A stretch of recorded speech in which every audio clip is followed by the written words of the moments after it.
TRP நடத்தக்கூடிய TET exam, PG TRB exam, இதுக்கு இடையில யூஜி டிஆர்பி எக்ஸாம் எப்போ காண்டக்ட் பண்ணுவாங்க அப்படிங்கிற மாதிரி நிறைய பேர் கேட்கிங்க. போர்டை பொறுத்த மட்டும் அவங்களுடைய ரோல் என்ன அப்படின்னா, ஒரு நோட்டிஃபிகேஷன் வரப்போகுது, அதுக்கான எல்லா இதுவுமே அவங்க பண்ணுற மாதிரி இருக்கும். ஒரு ஃபார் எக்ஸாம்பிள் பிஜி டிஆர்பியோ இல்லைனா டெட் எக்ஸாம் பேப்பர் 1 பேப்பர் 2 நாங்கள் ஜெட் எக்ஸாமுக்கான எலிஜிபிள் யார் என்ன அப்படிங்கிற மாதிரி நேற்றைய தினம் அப்டேட் கொடுத்தாங்க. ஸோ அப்படி இருக்கும்போது போர்டு அவங்களுடைய வேலையை அவங்க கரெக்டாக ஃபாலோ பண்ணிக்கிட்டு இருக்காங்க. எது நம்ம பண்ணணும், எது நம்ம பண்ணக்கூடாது அப்படிங்கிற மாதிரி அவங்க கரெக்டாக ஃபாலோ பண்ணிட்டு இருக்காங்க.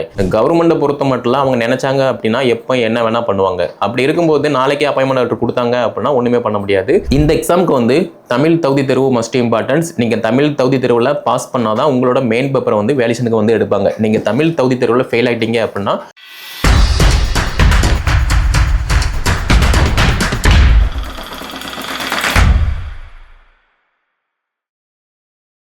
டிஆர்பி நடத்தக்கூடிய TET exam, PG TRB exam, இதுக்கு இடையில யூஜி டிஆர்பி எக்ஸாம் எப்போ காண்டக்ட் பண்ணுவாங்க அப்படிங்கிற மாதிரி நிறைய பேர் கேட்கிங்க.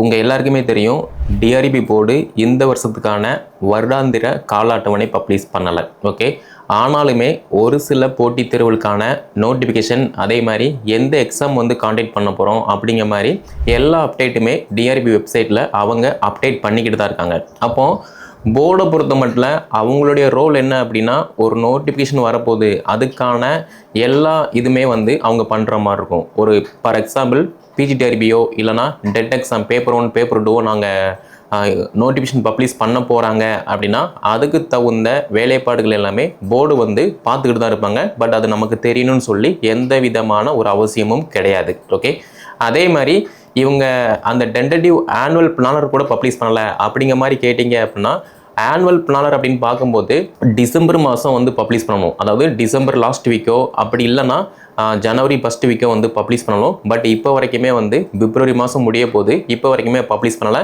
பட் அதுவுமே நமக்கு எந்த விதமான ஒரு இதுவுமே கிடையாது. ஓகே, இதனால நமக்கு நோட்டிஃபிகேஷன் வராதா அப்படிங்கிற மாதிரி கேட்டிங்க அப்படின்னா அப்படி எதுவுமே கிடையாது. கண்டிப்பாக நோட்டிஃபிகேஷன் வரதான் செய்யும். ஓகே, சேம் டைம் என்ன அப்படின்னா, இப்போ உங்கள் எல்லாருக்குமே தெரியும், லா காலேஜுக்கான லெக்சருக்கான நோட்டிஃபிகேஷன் பப்ளிஷ் பண்ணாங்க.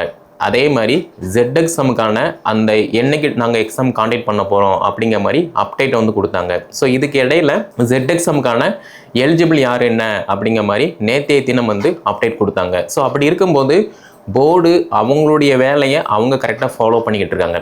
எது நம்ம பண்ணணும், எது நம்ம பண்ணக்கூடாது அப்படிங்கிற மாதிரி அவங்க கரெக்டாக ஃபாலோ பண்ணிட்டு இருக்காங்க. இதுக்கு இடையில படிக்கக்கூடிய நம்ம தான் என்ன பண்ணுறோம் அப்படின்னா, இவங்க எதுவுமே அப்டேட் பண்ண மாட்டேங்க, எனக்கு எக்ஸாம் டேட்டு தெரிய மாட்டேக்கு, வேக்கன்சி என்னன்னு தெரிய மாட்டேக்கு அப்படிங்கிற மாதிரி புலம்பி படிக்காமல் இருக்கும். ஆனாலுமே நிறையா டீச்சர்ஸ் ஒரு பாசிட்டிவ் மைண்டோட படிச்சுக்கிட்டு தான் இருக்காங்க. ஃபார் எக்ஸாம்பிள் டெட் எக்ஸாமுக்கு படிக்கக்கூடிய ஸ்டூடெண்ட்டு அது படிச்சுட்டு இருக்காங்க. பிஜி டிஆர்பிக்கு படிக்கக்கூடிய டீச்சர்ஸு அது பக்கம் படிச்சுட்டு இருக்காங்க. அதே மாதிரி யூஜி டிஆர்பிக்கு யாரெல்லாம் எலிஜிபிளாக இருக்காங்களோ அவங்களுமே படிச்சுட்டு இருக்காங்க. ஏன்னா ப்ரீவியஸ் இயரில் நடைபெற்ற யூஜி டிஆர்பி எக்ஸாமுக்கு நம்ம எல்லாருக்குமே தெரியும், எக்ஸாம் காண்டக்ட் பண்ணாங்க, ஆன்சருக்கு பப்ளிஷ் பண்ணாங்க, அதுக்கப்புறமா சர்டிஃபிகேட் வெரிஃபிகேஷன் வச்சாங்க. இப்போ வரைக்குமே தேர்ச்சி பெற்ற ஆசிரியருக்கு அப்பாயின்மெண்ட் ஆர்டர் மட்டும்தான் கொடுக்கல. இது யார் ஃபீல் பண்ணணும் அப்படின்னா, எக்ஸாம் பாஸ் பண்ணி வேலைக்காக வெயிட் பண்ணிட்டு இருக்காங்களா அவங்க தான் ஃபீல் பண்ணணுமே தவிர, நம்ம எக்ஸாம் அப்ரோச் பண்ணலை, இப்போ தான் அப்ரோச் பண்ண போகிறோம் அப்படிங்கிற மாதிரி நம்ம இருந்தோம் அப்படின்னா அதுக்கு நம்ம படிக்கணும். படித்தா மட்டும்தான் ஈஸியாக பாஸ் பண்ண முடியும். ஓகே, அதே மாதிரி இந்த நியமன தேர்வை பொறுத்த மட்டும் நீங்கள் பேப்பர் 1 பாஸ் பண்ணி இருந்தீங்க அப்படின்னா நியமன தேர்வான செகண்டரி கிரேட் டீச்சர் எக்ஸாம் அது அப்ளை பண்ணுற மாதிரி இருக்கும். இதில் நீங்கள் பாஸ் பண்ணாதான் நீங்கள் ஒரு போக முடியும். அதே மாதிரி நான் பேப்பர் 2 பாஸ் பண்ணி வச்சுருக்கேன் அப்படின்னா நீங்கள் நியமன தேர்வு BT assistant UG TRB exam pass பண்ணாதான் நீங்கள் வேலைக்கு போக முடியும். ஓகேவா, இது ரெண்டுமே பேப்பர் 1 பேப்பர் 2. ஓகே, இந்த ரெண்டுக்குமே என்ன சிலபஸ் அப்படிங்கிற மாதிரி டிஆர்பி வெப்சைட்டில் இருக்குது. அதை நீங்கள் ஃபாலோ பண்ணி படிச்சிங்க அப்படின்னா ஈஸியாக ஃபீல் பண்ணுவீங்க. நெக்ஸ்ட் என்ன அப்படின்னா, இப்போ அப்பாயின்மெண்ட் ஆர்டர் எப்போ இஷ்யூ பண்ணுவாங்க அப்படிங்கிற மாதிரி நிறைய பேர் கேட்குங்க. எப்போ வேணால் இஷ்யூ பண்ணலாம். ஏன்னா கவர்மெண்ட்டை பொறுத்த மட்டும் அவங்க நினச்சாங்க அப்படின்னா எப்போ என்ன வேணால் பண்ணுவாங்க. அப்படி இருக்கும்போது நாளைக்கே அப்பாயின்மெண்ட் ஆர்டர் கொடுத்தாங்க அப்படின்னா ஒன்றுமே பண்ண முடியாது.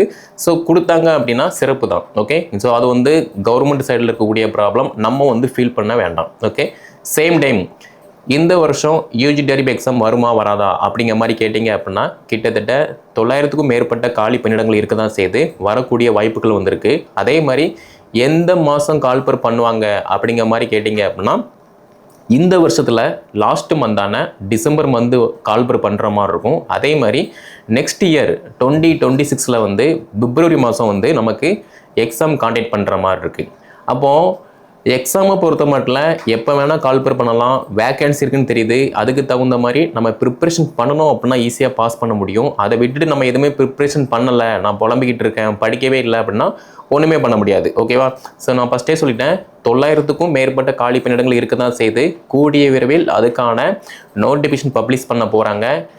பேப்பர் 2 பாஸ் பண்ணி நான் டீச்சர் வேலைக்கு போகணும் அப்படிங்கிற மாதிரி ஒரு கனவோடு இருந்தீங்க அப்படின்னா இந்த வாய்ப்பை நீங்கள் பயன்படுத்திக்கோங்க. ஓகே, அதே மாதிரி இந்த நியமன தேர்வை பொறுத்த மட்டும் பிடி assistant UGTRB Tamil, English, mathematics, physics, chemistry, botany, zoology, history, geography கிட்டத்தட்ட 9 சப்ஜெக்ட் வந்து அவைலபிளாக இருக்கும். அப்போது 6 to 10th வரைக்கும் நீங்கள் ஸ்கூலில் ஒர்க் பண்ணணும், நான் இந்த சப்ஜெக்ட்டுக்கு டீச்சராக போகணும் அப்படின்னு ஆசைப்பட்டீங்க அப்படின்னா டிஆர்பி வெப்சைட்டில் பிடி அசிஸ்டன்ட் யூஜிடிஆர்பிக்கான சிலபஸ் இருக்குது. நீங்கள் தமிழ் மீடியம்னா தமிழ் மீடியம் சிலபஸை ஃபாலோ பண்ணுங்கள், இங்கிலீஷ் மீடியம்னா இங்கிலீஷ் மீடியம் சிலபஸை ஃபாலோ பண்ணுங்கள். நீங்கள் படிச்சிங்க அப்படின்னா ஈஸியாக வந்து பாஸ் பண்ண முடியும். ஓகே, அதே மாதிரி சார் எக்ஸாம் பேட்டர்ன் என்ன அப்படிங்கிற மாதிரி கேட்டிங்க அப்படின்னா யூஜிடிஆர்பியை பொறுத்த மட்டும், அதாவது பிடி அசிஸ்டண்ட்டை பொறுத்த மட்டும் எல்லாமே வந்து மேஜரை மட்டும்தான் நீங்கள் வந்து படிக்க போகிறீங்க. ஃபார் எக்ஸாம்பிள் நீங்கள் தமிழ் மேஜர் அப்படின்னா தமிழில் இருந்து 150 வினாக்கள் இருக்கும், அதை நீங்கள் பாஸ் பண்ணுற மாதிரி இருக்கும். அதே மாதிரி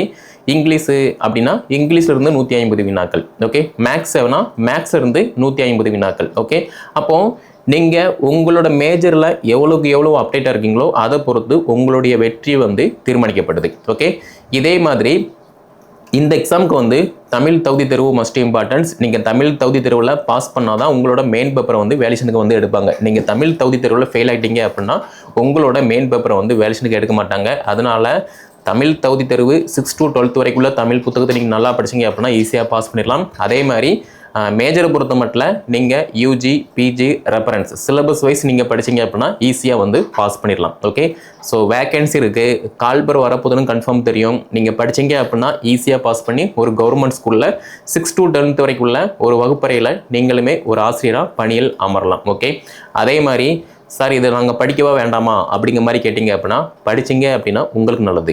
ஏன்னா நிறையா டீச்சர்ஸ் வந்து பார்த்தீங்கன்னா ஒரு ஆர்வத்தோட பேப்பர் 2 பாஸ் பண்ணி இப்போ வெயிட் பண்ணிட்டு இருப்பாங்க. அதே மாதிரி இப்போது ரீசெண்டாக பாஸ் பண்ணவங்களும் படிச்சுட்டு இருக்காங்க. அப்படி இருக்கும்போது யாரெல்லாம் நல்லதே நடக்கும், நம்ம படிப்போம் அப்படிங்கிற மாதிரி அப்டேட் பண்ணுறாங்களோ அவங்க எல்லாருமே இந்த சொசைட்டியில் எல்லாருமே பாஸ் பண்ணி வேலைக்கு போய்கிட்டு தான் இருக்காங்க, வெற்றியாளராக மாறுதாங்க. அப்படி இருக்கும்போது நீங்கள் படிச்சிங்க அப்படின்னா அது உங்களுக்கு தான் நல்லது. நீங்கள் படிக்கவே இல்லை, நான் எக்ஸாம் வந்ததுக்கப்புறமா தான் படிப்பேன் அப்படின்னா ஒன்றுமே பண்ண முடியாது. ஏன்னா போட்டி நிறைந்த உலகத்தில் ஒரு போட்டியாளராக ஒரு வெற்றியாளராக மாறணும் அப்படின்னா அதுக்கான பயிற்சி முயற்சி நம்ம தான் எடுக்கணுமே தவிர மற்றவங்க வந்து எடுக்க முடியாது. ஓகே, ஸோ நீங்கள் டெட் எக்ஸாம் படிக்கிங்க அப்படின்னா படிக்கவா வேண்டாமா அப்படிங்கிற மாதிரி ஒரு வீடியோ போட்டிருப்பேன், அதை நீங்கள் கிளிக் பண்ணி பார்த்துக்கலாம். அதே மாதிரி நான் பிஜிடிஆர்பி எக்ஸாம் படிக்கேன், பிஓ எக்ஸாம் படிக்கேன், யூஜிடிஆர்பி எக்ஸாம் படிக்கேன் அப்படின்னா தாராளமாக நீங்கள் படிக்க ஸ்டார்ட் பண்ணுங்கள். வேக்கன்சி வந்து அவைலபிளாக இருக்குது. நீங்கள் படிச்சிங்க அப்படின்னா எக்ஸாம் பாஸ் பண்ண போகிறீங்க, சர்டிஃபிகேட் வெரிஃபிகேஷன் போக போகிறீங்க, அதுக்கு அடுத்த ஸ்டெப்பாக அப்பாயின்மெண்ட் ஆர்டர் வந்து கொடுக்க போகிறாங்க. ஒரு கவர்மெண்ட் ஸ்கூலில் ஒரு கவர்மெண்ட் டீச்சராக நீங்கள் பணியில் அமரலாம். உங்களுடைய லைஃப் ஸ்டைலே வந்து ஆட்டோமேட்டிக்காக மாறும். ஸோ மற்றவங்க சொல்கிறத நீங்கள் வந்து காது கொடுத்து கேட்காம உங்களுக்கு பசி இருக்குது அப்படின்னா நீங்கள் தான் சாப்பிடணும். அதனால் நான் கவர்மெண்ட் வேலைக்கு போகணும், அதுவும் கவர்மெண்ட் ஸ்கூலில் கவர்மெண்ட் டீச்சர் ஆகணும் அப்படின்னா மற்றவங்க சொல்கிறத காது கொடுத்து கேட்காம நீங்கள் டிஆர்பி வெப்சைட்டில் இருக்கக்கூடிய சிலபஸை வச்சு படிக்கிற பட்சத்தில் ஈஸியாக வந்து பாஸ் பண்ண முடியும். ஓகே, ஸோ நம்முடைய அகாடமி சார்பாக டிஆர்பி நடத்தக்கூடிய டெட் எக்ஸாம் பேப்பர் 1, பேப்பர் 2, அதே மாதிரி PGTRB new syllabus wise, UGTRB இப்போ இருக்கக்கூடிய சிலபஸ் வைஸ் வந்து, அதே மாதிரி பிஓ எக்ஸாம், இந்த எல்லா எக்ஸாமுக்குமே வந்து டெஸ்ட் பேஜ் வந்து நம்ம காண்டாக்ட் பண்ணுறோம். அதே மாதிரி பிடிஎஃப் ஃபார்மெட்டில் மெட்டீரியலுமே வந்து இஷ்யூ பண்ணுறோம். கீழே டிஸ்கிரிப்ஷனில் வாட்ஸ்அப் நம்பர், காண்டாக்ட் நம்பர் எல்லாமே கொடுத்துருக்கேன். அதை காண்டாக்ட் பண்ணி என்ன டீட்டெயில்னு கேட்டு படிக்க ஸ்டார்ட் பண்ணுங்கள். நீங்கள் படித்தா மட்டும்தான் பாஸ் பண்ண முடியும், படிக்கவே இல்லை அப்படின்னா ஒன்றுமே பண்ண முடியாது. ஏன்னா இப்போ படிக்கக்கூடிய பிஎட் ஸ்டூடெண்ட், எம்எட் ஸ்டூடெண்ட், அதே மாதிரி பிஎட் படித்து முடிச்சுட்டு இப்போ பிஜி படிக்கக்கூடிய ஸ்டூடெண்ட், இவங்க எல்லாருமே வந்து படிச்சுட்டு இருக்காங்க. ஸோ படிச்சிங்க அப்படின்னா ஆட்டோமேட்டிக்காக லைஃப் மாறும். அடுத்த ஒரு வீடியோ தொகுப்பில் என்ன அப்டேட்டு அப்படிங்கிற மாதிரி டிஆர்பியை பற்றி பார்க்கலாம்.